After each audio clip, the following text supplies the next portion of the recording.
अस्सलाम वालेकुम दोस्तों, आज की इस वीडियो में हम मियोसिस के लेक्चर नंबर 2 को यहाँ समझने जा रहे हैं। याद रहे लेक्चर नंबर 1 में हमने प्रोफेज 1 जो है वो पूरा डायग्राम की मदद से समझ लिया था, जिसमें क्रॉसिंग ओवर और इन चीज़ों को भी हमने डिस्कस किया था। आज हमें जो है वो डिस्कस करना है कि मियोसिस को पेपर में हमें किस तरीके से लिखना है। उसके पूरे नोट्स को हम डायग्राम की मदद से समझेंगे और साथ ही साथ पूरे मियोसिस के प्रोसेस को भी यहाँ आज के इस लेक्चर में डिस्कस करेंगे। तो इस लेक्चर को शुरू करने से पहले एज यूजुअल आपको बताता चलूँ कि ये लेक्चर डॉक्टर अली की तरफ से डिलीवर किया जा रहा है और ये हमारे YouTube channel Sindh board teaching पर अपलोड किया गया है। अगर आपने अब तक हमारे इस चैनल को सब्सक्राइब नहीं किया तो काइंडली आज ही आप हमारे इस चैनल को सब्सक्राइब करें और साथ ही साथ बेल आइकन को लाजमी क्लिक करें ताकि हमारी अपलोड करदा तमाम वीडियोस की नोटिफिकेशन आपको रिसीव हो सके। तो आइए हम बात करते हैं prophase 1। The following 5 sub stages are recognised in prophase 1।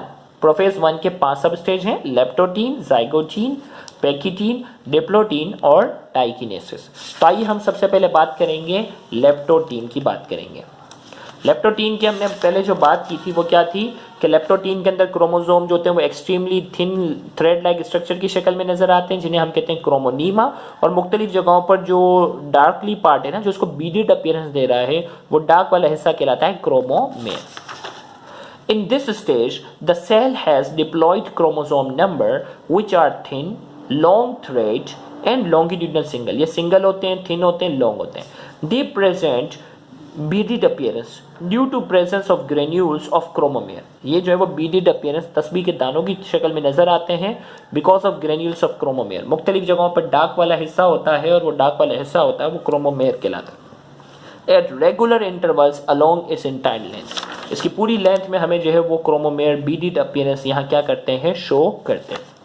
फिर इसके बाद जो है वो जाइगोटीन आ जाता है। In this stage homologous chromosome come very close together by the attraction between them and form pair। This pair of chromosome is known as bivalent and their pairing is known as synapses। इस stage में क्या होता है, homologous chromosome, वो chromosome जो structurally और physiologically similar होते हैं, वो एक दूसरे के करीब आ जाते हैं, जुड़ जाते हैं, और जो जुड़ जाने के बाद वो कहलाते हैं बाइवेलेंट, और इस प्रोसेस को हम कहते हैं साइनेप्सिस। तो डायग्राम में भी समझाता, होमोलोगस क्रोमोसोम एक दूसरे के करीब आ जाते हैं, जुड़ जाते हैं, इस प्रोसेस को साइनेप्सिस कहते हैं, और अब ये एक एक कहलाता है bivalent. The nucleus now appear to have half the number of chromosome। और न्यूक्लियस बजाहिर इस स्टेज में ऐसा नजर आता है कि इसके क्रोमोसोम की तादाद जो है वो पहले के मुकाबले में क्या हो गई है, हाफ हो गई है। यहाँ 6 थे, अब देखो 3 लग रहे हैं ना, ऐसा लग रहा है बजाहिर कि ये 3 हो चुके हैं। Pachytene. In this stage the bivalent become short and thick. They intervene around each other and start splitting into 2 sister chromatids called duplication। Now the bivalent are called tetrad। तो हमने कहा इस स्टेज में क्या होती है, लॉन्गिट्यूडनल स्प्लिटिंग होती है। याद रखिएगा लेक्चर नंबर 1 में मैंने पेपर से बताया था कि लॉन्गिट्यूडनल स्प्लिटिंग कैसे हुई थी। तो लॉन्गिट्यूडनल स्प्लिटिंग होती है, शॉर्ट होते हैं, आपस में लिपट जाते हैं और ये बन जाते हैं टेट्रेड, यानी एक एक क्रोमोसोम के 4-4 हिस्से बाकायदा जो है ये नजर आते हैं। मतलब अब ये बाइवेलेंट से हो चुके हैं टेट्रेड, लॉन्गिट्यूडनल स्प्लिटिंग की वजह से। फिर इसके बाद हमने कहा था diplotene. Non sister chromatids of a tetrad wrap around each other and fuse at one or more place called क्लास्मेटा। तो यहां हमने कहा कि नॉन सिस्टर क्रोमेटिड्स जो होते हैं ना, होते हैं होमोलोगस क्रोमोसोम में। नॉन सिस्टर, देखो ये दोनों आपस में सिस्टर क्रोमेटिड्स हैं और ये ब्लू वाले भी है सिस्टर है। तो नॉन सिस्टर क्रोमेटिड्स आपस में जिस जगहों पर जुड़े हुए होते हैं उस पॉइंट को हम कहते हैं क्लास्मेटा, और ये लेक्चर 1 में हमने अच्छे से इसको डिटेल में समझा भी था। Due to chiasmata, homologous chromosome exchange their segment genetic material called crossing over। तो हमने कहा कि इस chiasmata की वजह से होमोलोगस क्रोमोसोम जो होते हैं वो अपना अपना एक पार्ट जो होते हैं वो एक्सचेंज करते हैं और इस प्रोसेस को क्या कहते हैं, crossing over. Exchange of part of chromosome between the homologous chromosome is known as crossing over and the exchange of part of chromosome between non-homologous chromosome is known as translocation. और ये translocation जो थी वो abnormal process है और crossing over क्या है, natural process है, वो म्यूटेशन की एक टाइप थी। तो दोनों का बेसिक डिफरेंस बता रहा था ताकि एप्टीट्यूड पॉइंट ऑफ व्यू से आपका ये कॉन्सेप्ट क्लियर हो। तो ये क्रॉसिंग ओवर होगी। The pair of chromosome repel each other and begin separate. और ये फाइनली क्या होते हैं, एक दूसरे को रिपेल करते हैं और सेपरेट हो जाते हैं। Separation is incomplete because homologous chromosome remain united by their some point of interchange called chiasmata. याद रखिएगा डिप्लोटीन पर ये जो है वो सेपरेशन मुकम्मल नहीं हुई होती, ये कुछ पॉइंट पर क्यासमेटा पर ये अटैच होते हैं। सेपरेशन मुकम्मल कहाँ होगी, देखो पेपर में पूछा जाता है टेट्रेट कौन से स्टेज में होते हैं, तो पैकिटीन। बाइवेलेंट कौन से स्टेज में होते हैं, साइनेप्सिस कौन से स्टेज में होती है, तो आपको पता होना चाहिए जाइगोटीन।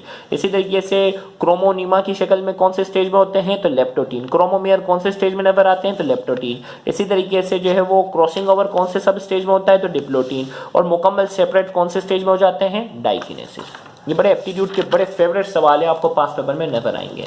तो डाइकिनेसिस में हमने कहा separation process is continue by a process called terminalisation. Chromosome का आपस में सेपरेट हो जाना ये टर्मिनलाइजेशन कहलाता है। In this process chiasmata move from centromere towards the end of a bivalent. और ये क्या कर रहा होता है, ये जो है वो बाकायदा ये क्यासमेटा जो है वो सेंट्रोमेयर से दूर भागता है और उसके किनारों तक एंडिंग तक जाता है। The nuclear membrane and nucleolus starts to disappear and the spindle fibers are formed। और ये प्रोफेज 1 के इख्तिताम पर जो है ये न्यूक्लियर मेम्ब्रेन जो है वो डिसअपियर होना शुरू जाती है और न्यूक्लियोलस भी क्या होता है, डिसअपियर होता है। पेपर में आपने सिर्फ यहीं तक लिखना है और इंशाल्लाह ये पांचों डायग्राम बनाने पर आपको फुल मार्क्स मिलेंगे। लेकिन मैं आपको क्योंकि मियोसिस पूरा बता रहा हूं तो आइए डायग्राम से बताते हैं। नोट्स पॉइंट ऑफ व्यू से आपने बस यहीं तक लिखना है। अब मैं डायग्राम मुकम्मल करता हूं। फिर ये क्या हो गए, न्यूक्लियर मेम्ब्रेन ये डिसअपियर हो गए। फिर मेटाफेज 1, देखो ये प्रोफेज 1 खत्म। मेटाफेज 1 में ये क्रोमोसोम जो है वो इक्वेटोरियल प्लेन पर आ गए। एनाफेज में ये क्या हो गए, अपने अपने पोल पर जाना शुरू हुए और टीलोफेज 1 पर ये अपने अपने पोल पर पहुंच चुके हैं। न्यूक्लियर मेम्ब्रेन और न्यूक्लियोलस दोबारा क्या हो गए हैं, रीअपियर हो चुके हैं। इसी तरीके से जो है और ये जो दोनों सेल हैं, गौर से सुनिएगा, ये जो दोनों एक सेल जो है वो दो में डिवाइड हो चुका है। फिर इसके बाद प्रोफेज 2 की अगर मैं बात करता हूं, दोबारा से क्या हो जाता है कि न्यूक्लियर मेम्ब्रेन और न्यूक्लियोलस डिसअपियर होना शुरू जाते हैं, स्पिंडल फाइबर बनना शुरू हो जाते हैं और मेटाफेज 1 में ये बाकायदा इक्वेटोरियल प्लेन पर दोबारा आ गए। देखो ये दोनों अपने अपने पोल पर पहुंच गए, ये दोबारा मेटाफेज 2 में ये इक्वेटोरियल प्लेन पर आ गए। अब अगर यहाँ मैं बात करूँ, ये पेपर के जो बुक रीड करोगे ना उसमें एक लाइन मिलेगी, the angle between the spindle fibres of metaphase 1 and 2 is 90 degree. दोनों एक दूसरे के राइट एंगल पे होता है। अगर देखो ये अगर वर्टिकल है वाई एक्सिस पे ना, मेटाफेज 1 के स्पिंडल फाइबर अगर ये वाई एक्सिस पर है तो मेटाफेज 2 के जो स्पिंडल फाइबर जो है वो क्या है, एक्स एक्सिस पे। The angle between spindle fibres of metaphase 1 and metaphase 2 is right angle 90 degree. दोनों एक दूसरे के क्या है, परपेंडिकुलर हैं। तो ये अच्छा सा पॉइंट आप जब बुक रीड करोगे इसमें ये लिखा हुआ है कि मेटाफेज 1 के स्पिंडल फाइबर में और मेटाफेज 2 के स्पिंडल फाइबर के दरमियान जो है वो 90 डिग्री का एंगल होता है। और फिर ये फाइनली क्या होते हैं, एनाफेज में अपने अपने पोल पर जाना शुरू जाते हैं और टीलोफेज में अपने अपने पोल पर पहुंच जाते हैं। न्यूक्लियर मेम्ब्रेन और न्यूक्लियोलस दोबारा रीअपियर हो जाता है। मजीद साइटोकाइनेसिस क्या करवा रही है, मजीद साइटोकाइनेसिस जो है वो इन दो सेल को 4 में कन्वर्ट करती है। तो यहाँ जाकर मियोसिस जो है वो पूरा क्या हो रही है, मुकम्मल हो रही है। अगर आप गौर से देखें, हमने शुरुआत की थी 6